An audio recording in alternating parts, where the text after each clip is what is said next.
The great crystal dome of the Galactic Council chamber gleamed under the light of a dozen suns. Inside, 12 of the most powerful species in the galaxy had gathered for an emergency meeting. Their voices echoed through the vast space as they discussed a problem that threatened their perfect order. High Counselor Zethvar stood at the center of the room. His crystalline body caught the light and threw rainbow patterns across the walls. Around him sat the other council members. The luminary floated as balls of pure energy. The Zephyrians moved as one mind in their insect-like bodies. The Thrikari towered over everyone with their metal skin gleaming. Each species had ruled parts of the galaxy for thousands of years. "We have a new problem," Zethvar announced. His voice rang like breaking glass. "A young species has been found in the outer rim. They call themselves humans." A hologram appeared in the center of the room. It showed a small blue and green planet orbiting a yellow star. The image zoomed in to show cities, vehicles, and billions of small creatures walking on two legs. "These humans live on a single world," continued Zethvar. "They have barely left their own planet.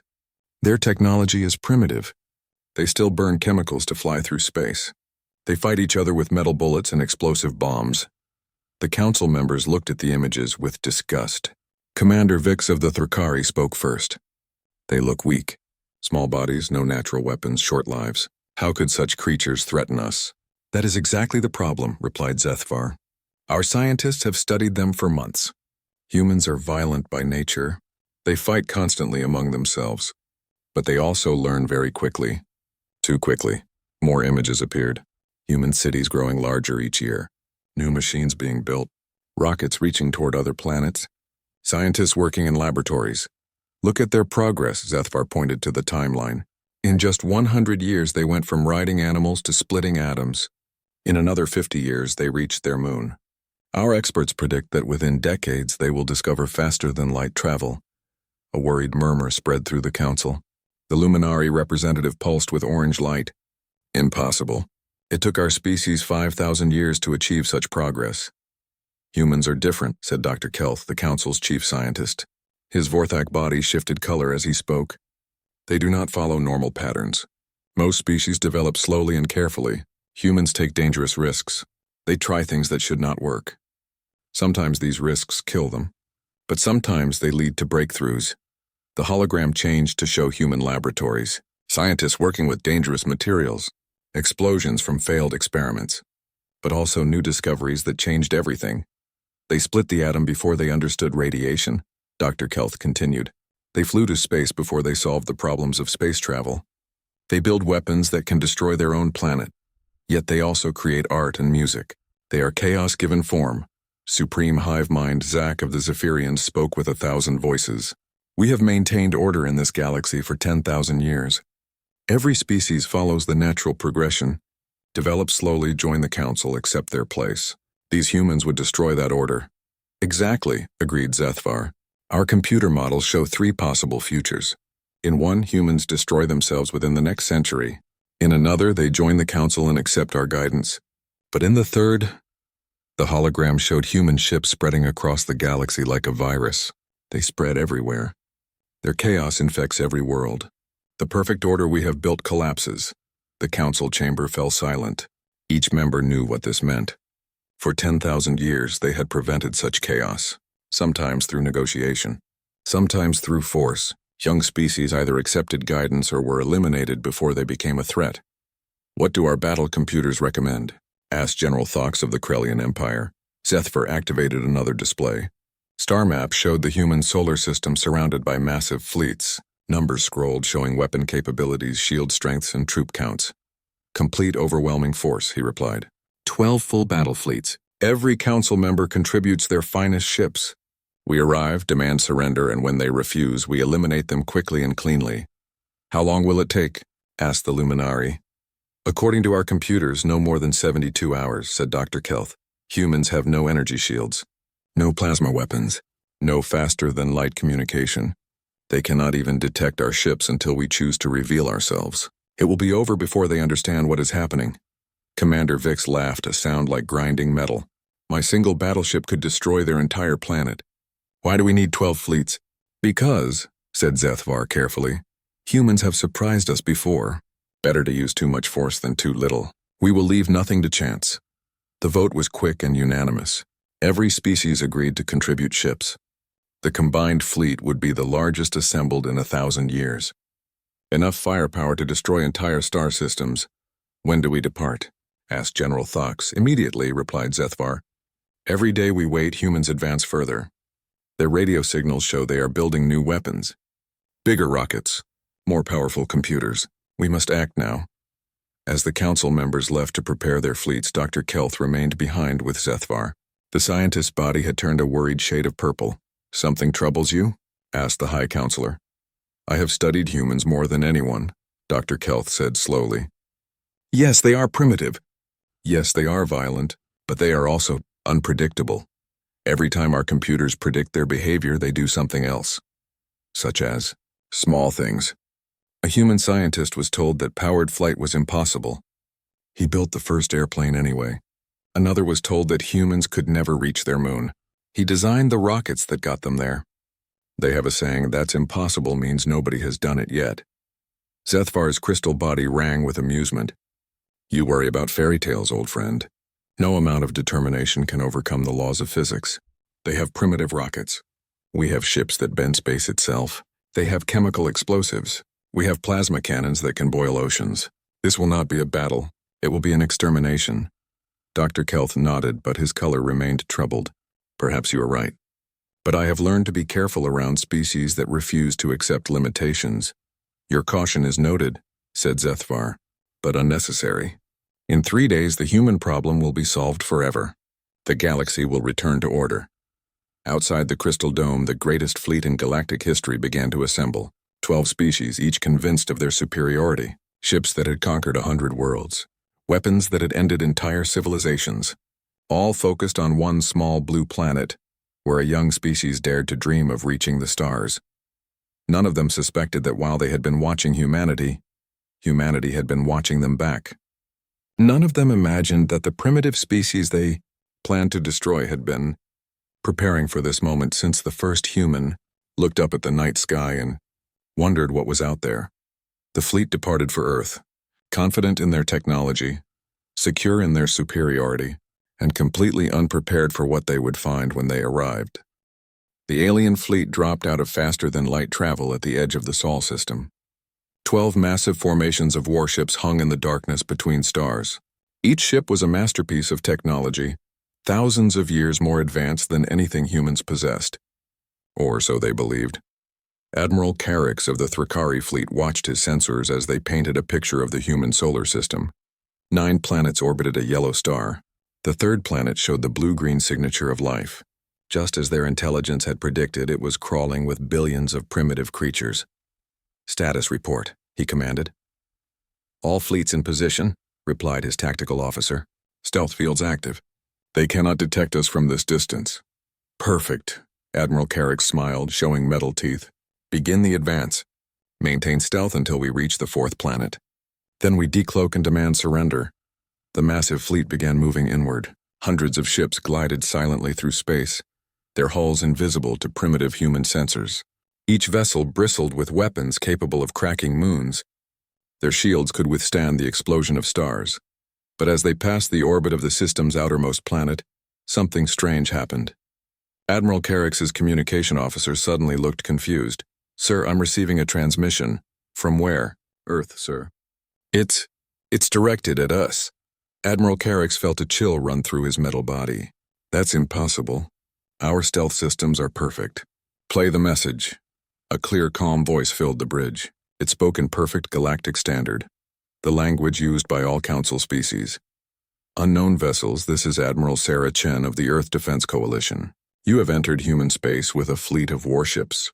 Your stealth technology is impressive, but not invisible to our sensors. You have one opportunity to withdraw peacefully. If you continue your advance, we will consider it an act of war. Silence filled the bridge. Admiral Carrix stared at the communication console as if it had grown extra heads. Around him, his officers checked and rechecked their instruments. How? Whispered the tactical officer. Our stealth fields are generations ahead of their technology. Admiral Carrix activated his fleet communication system. All ships report status. Have any of you been detected?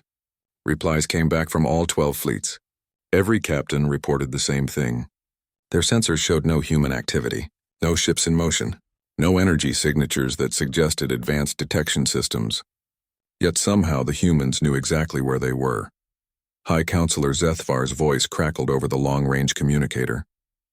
"Admiral, what is your situation?" "The humans have detected us, High Counselor. They've demanded our withdrawal." A pause. Then Zethvar's crystal voice rang with amusement. "Impossible. Our scientists confirmed their technology level. They're bluffing. Continue the advance." Admiral Carrick's nodded to his helmsman. The fleet moved deeper into the system. As they passed the 6th planet, another transmission arrived. "Unknown vessels, this is your final warning. Turn back now." "Sir," called the sensor operator, "I'm detecting movement near the 4th planet." "What kind of movement?" I'm not sure, sir. The readings don't make sense." Admiral Carrick studied the displays. Space around the red planet called Mars seemed to shimmer. Energy readings spiked and vanished. For brief moments, massive shapes appeared on sensors, then disappeared again.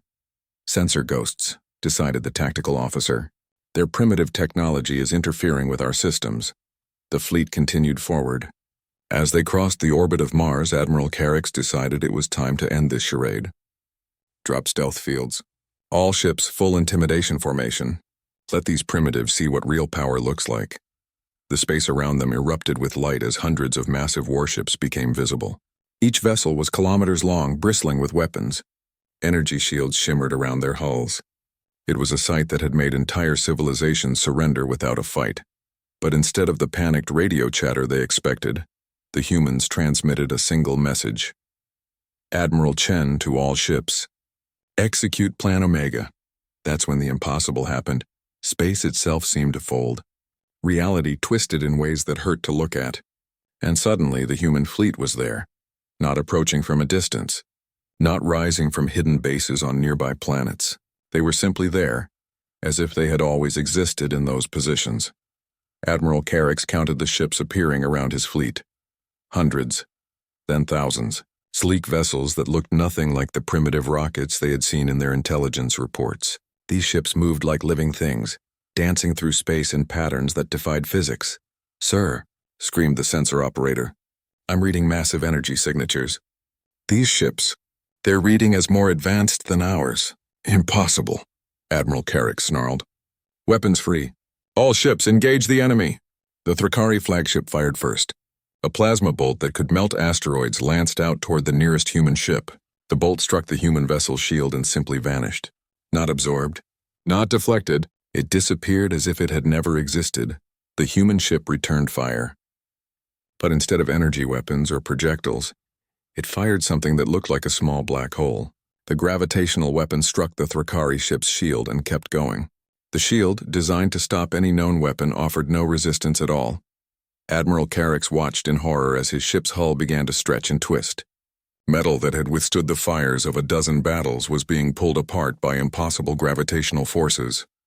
"All ships, evasive maneuvers," he commanded. But even as he spoke, he realized the futility of the order. The human fleet was everywhere. Their ships appeared and disappeared at will. Weapons fired from positions that shouldn't exist. Some human vessels seemed to be shooting backwards through time, their weapons striking targets before they had been fired. Commander Vix's voice crackled over the communication system. "These weapons are impossible.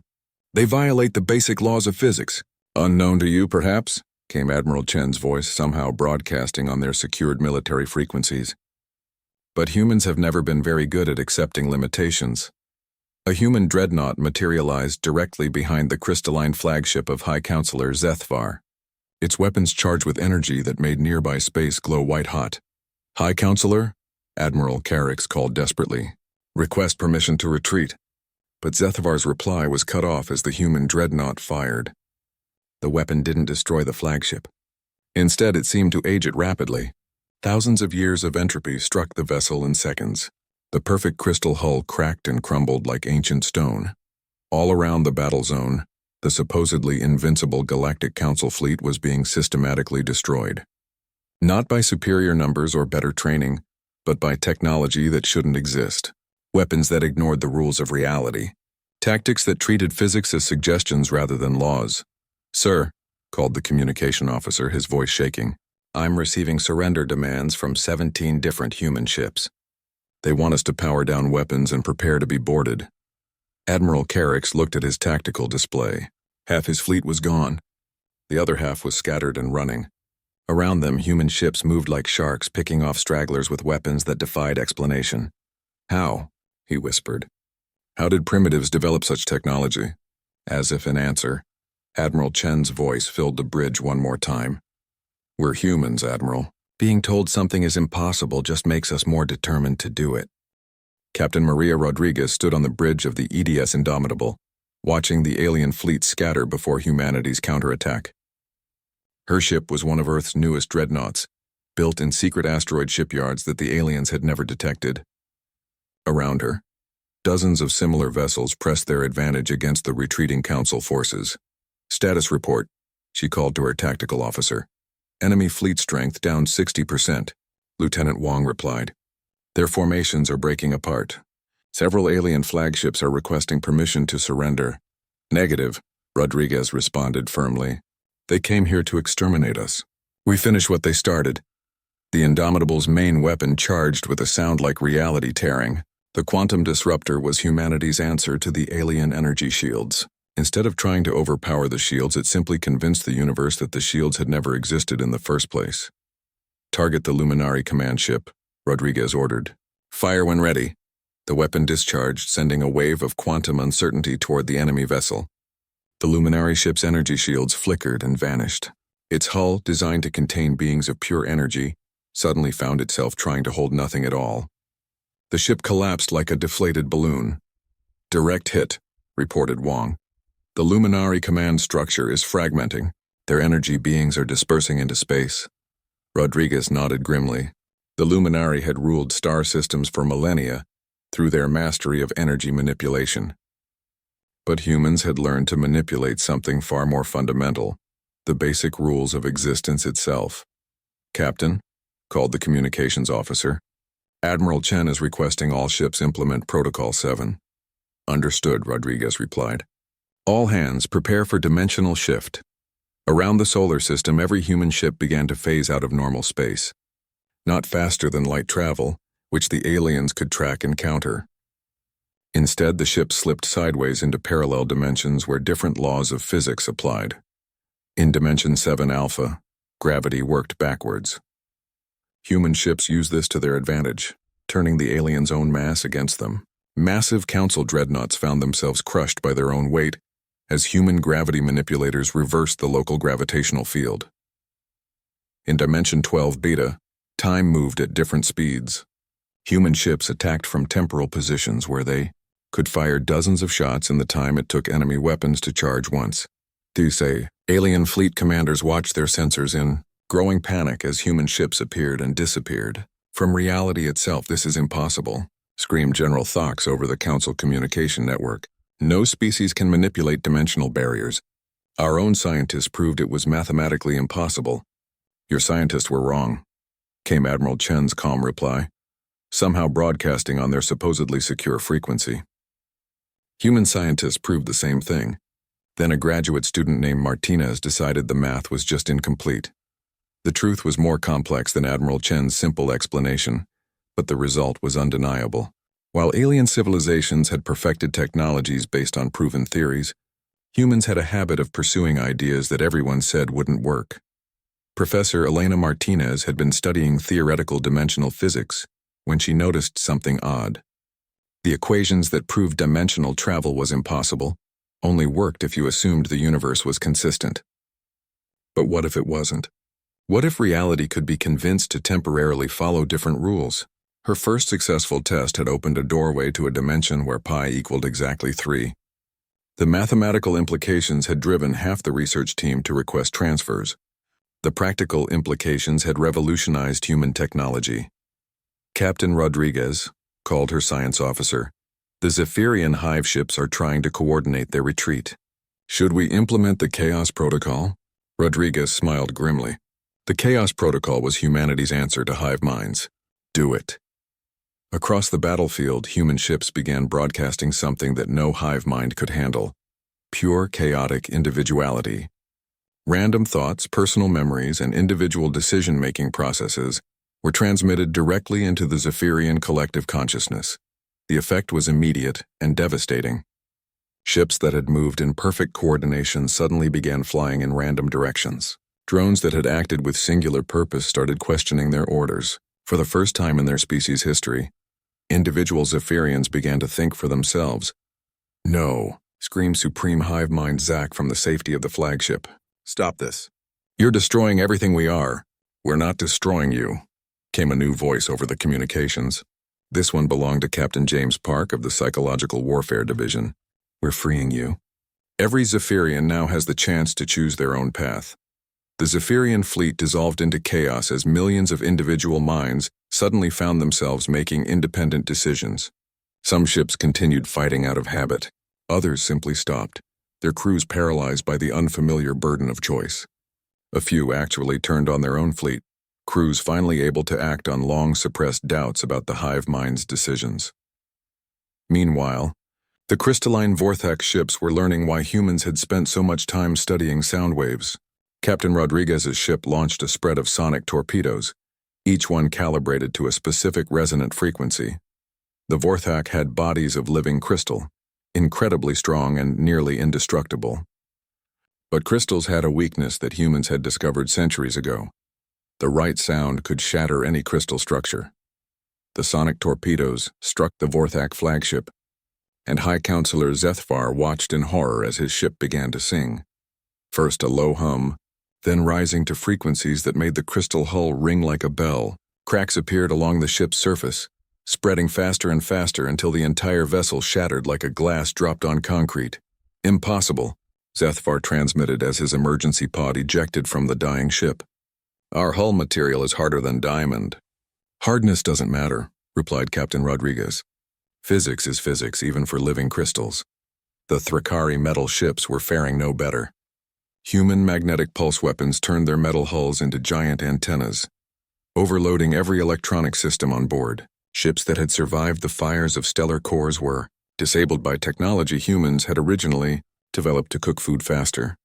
Admiral Carrick's found his flagship spinning helplessly as its metal hull responded to human magnetic fields. "How did you know our weaknesses?" he demanded over the open channel.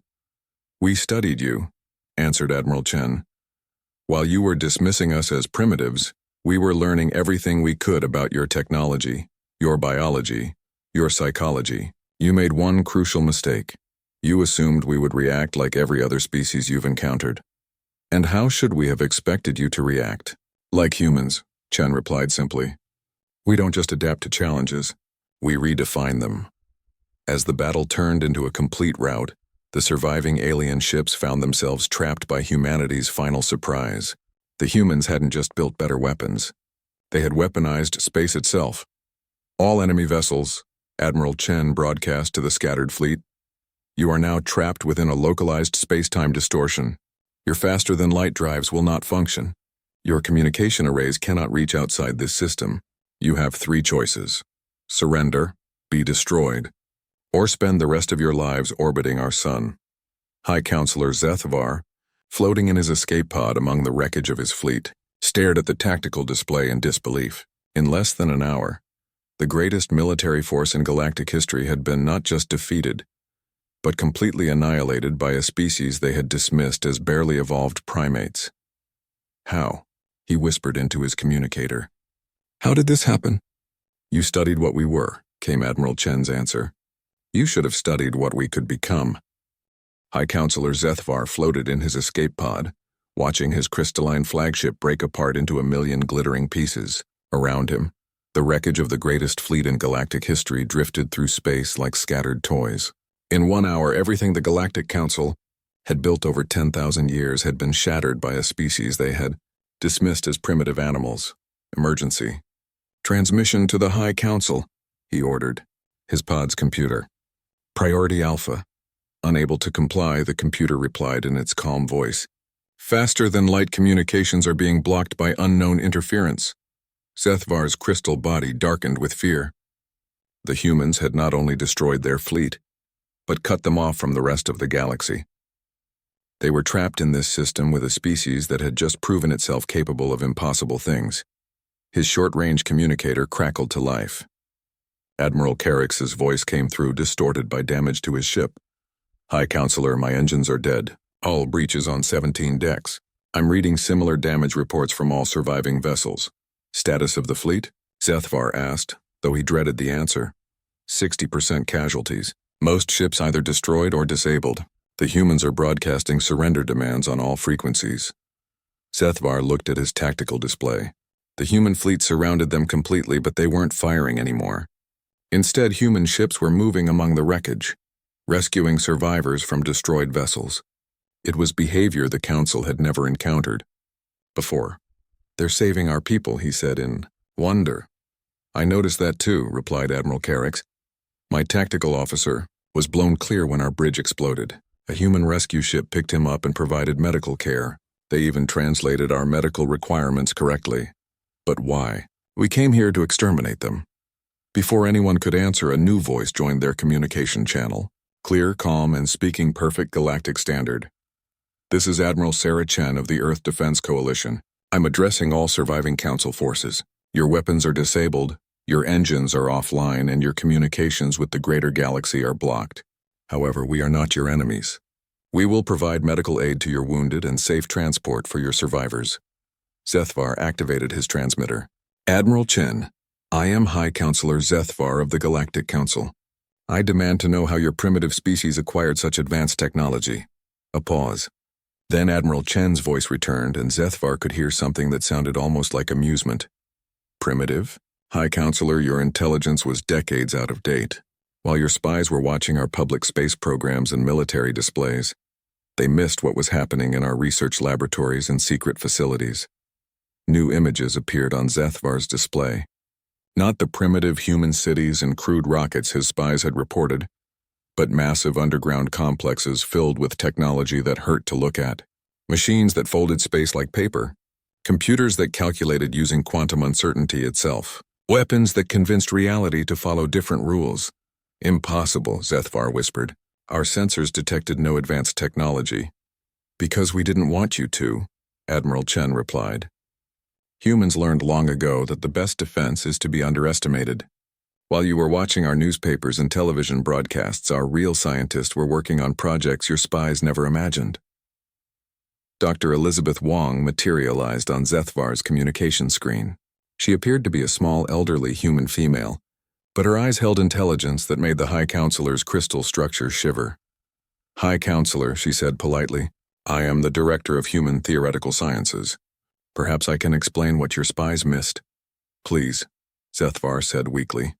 Humans have a saying, necessity is the mother of invention. When we detected your observation probes 15 years ago, we realized we were being watched by a hostile intelligence. Instead of panicking, we did what humans do best, we got creative. The display showed timelines and development charts. Human technology advancing at impossible speeds. Scientists working around the clock on projects that defied conventional physics. You see, Dr. Wong continued, your species developed advanced technology over thousands of years. You perfected it, optimized it, made it reliable and predictable. But humans approach problems differently. We don't perfect existing solutions. We invent completely new ones. But the laws of physics, Zethvar protested, are guidelines, not rules. Dr. Wong smiled. Your scientists discovered dimensional manipulation was impossible, so they stopped trying. Our scientists discovered it was impossible, so they worked harder to figure out why the universe was wrong. Admiral Chen's voice returned. High Counselor, your species made one fundamental error. You assumed we would develop along the same path as every other species in the galaxy, slowly, carefully following established scientific principles.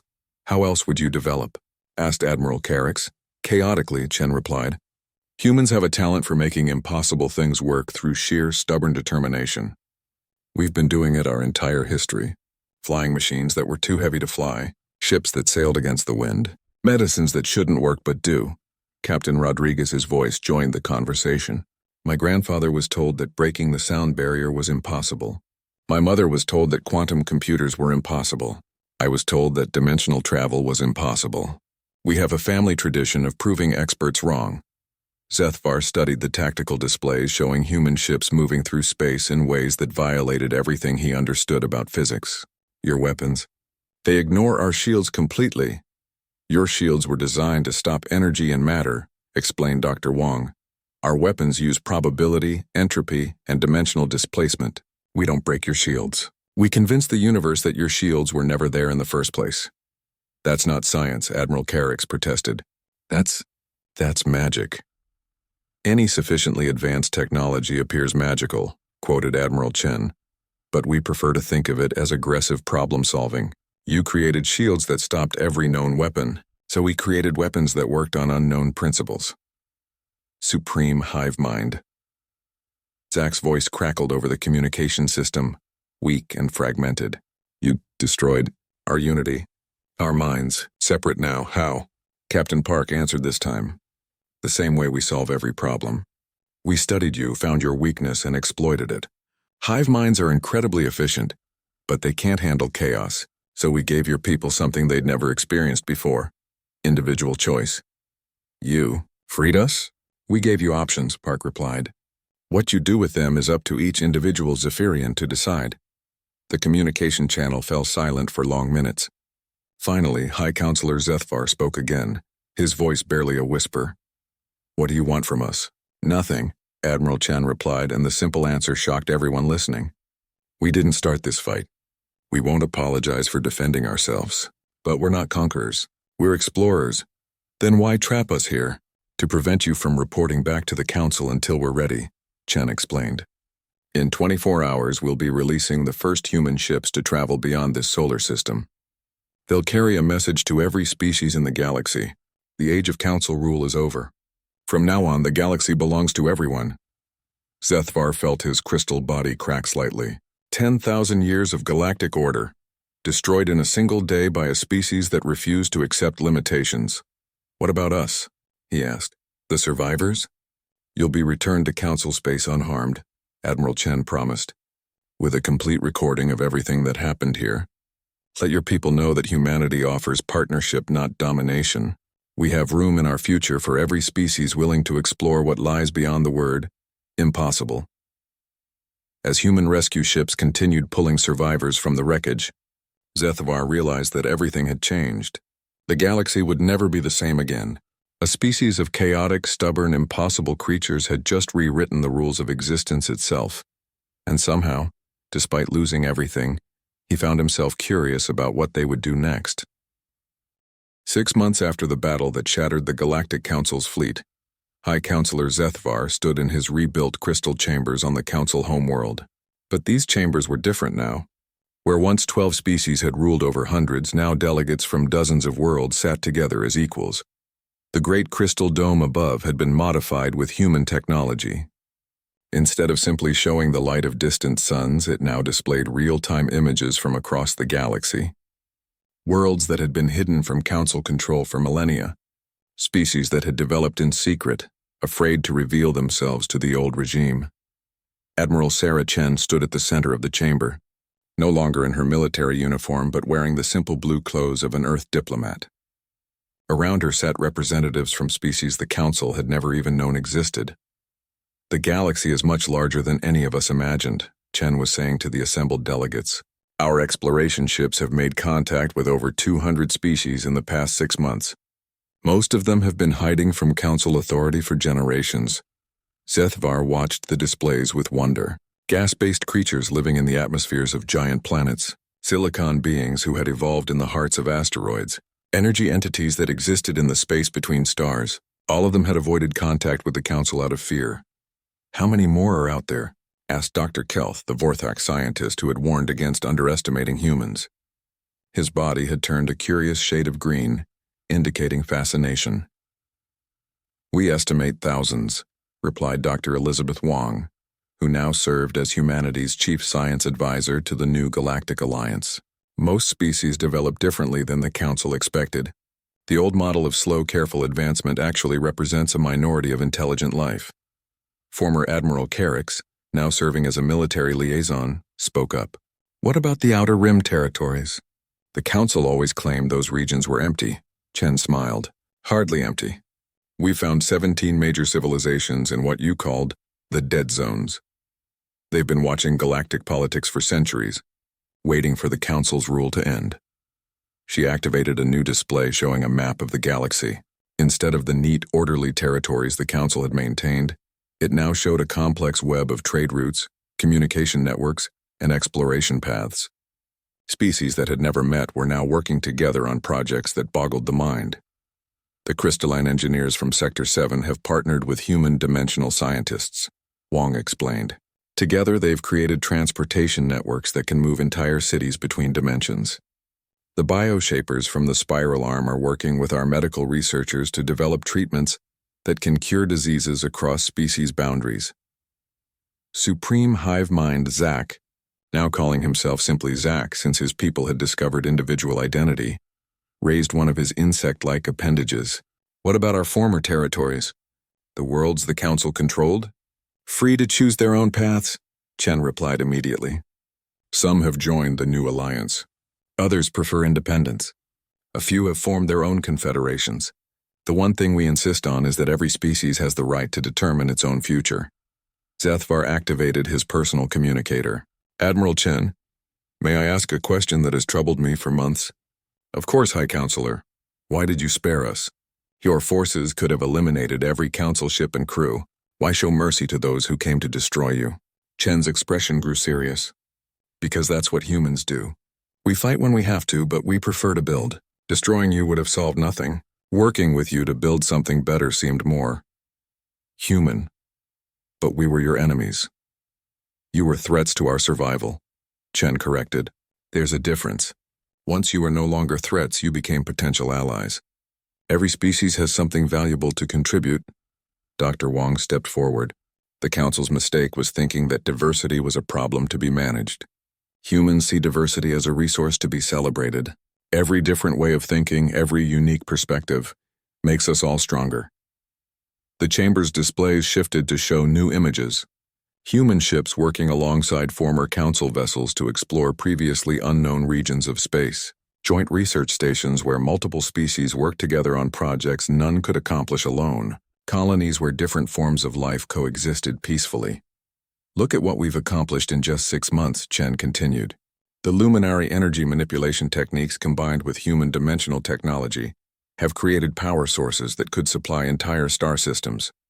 Cephirian collective intelligence merged with human.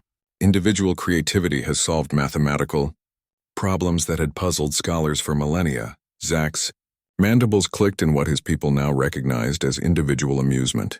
My researchers tell me that having separate minds working together is more effective than having one mind doing everything. It seems chaotic, but it produces better results. Chaos can be productive, agreed Chen.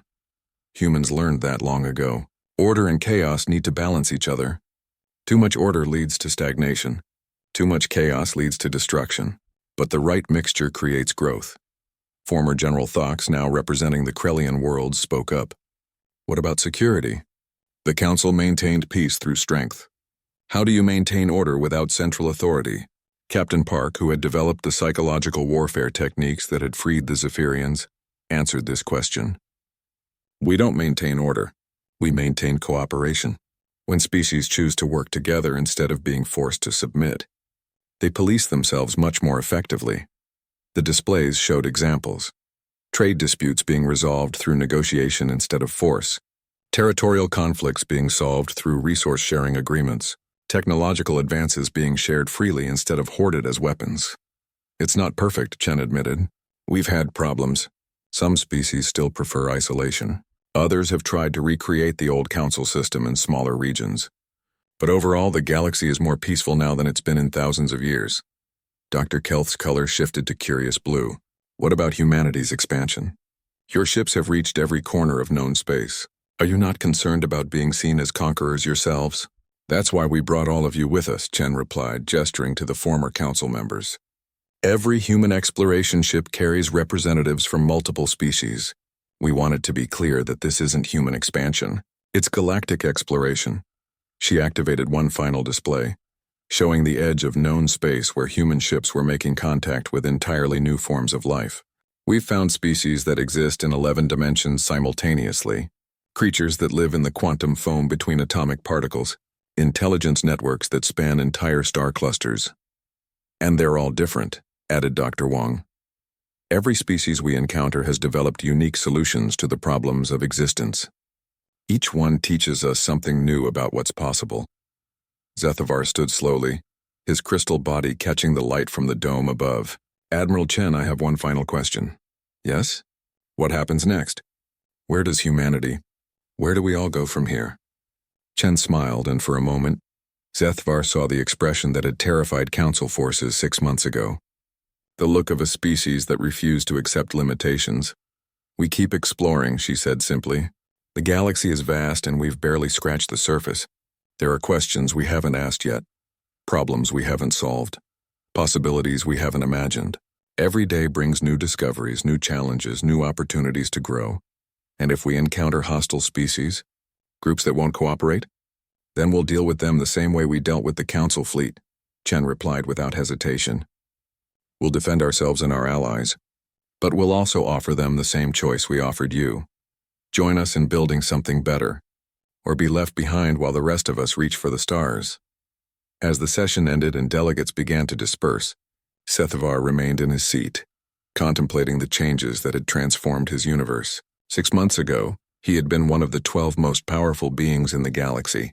Now he was one voice among hundreds, and somehow that felt more important than all the authority he had once wielded. Dr. Kelth approached him as the chamber emptied.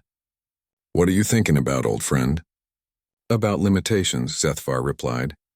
For 10,000 years, the Council set boundaries. We decided what was possible, what was acceptable, what was safe. We thought we were maintaining order. And now I realize we were just afraid. Afraid of change. Afraid of the unknown. Afraid of species that might develop beyond our control. His crystal body rang with something that might have been laughter. We spent so much time trying to prevent chaos that we forgot what chaos could create. Through the crystal dome above them, they could see human ships preparing for departure. Not warships this time, but exploration vessels filled with scientists, diplomats, and dreamers from dozens of species. Ships designed not to conquer but to discover. Where do you think they'll go? Dr. Kelth asked. Zethavar watched the ships disappear into folded space, carrying the hopes and dreams of a galaxy finally free to explore its own potential. Everywhere, he said simply. They're humans. They'll go everywhere.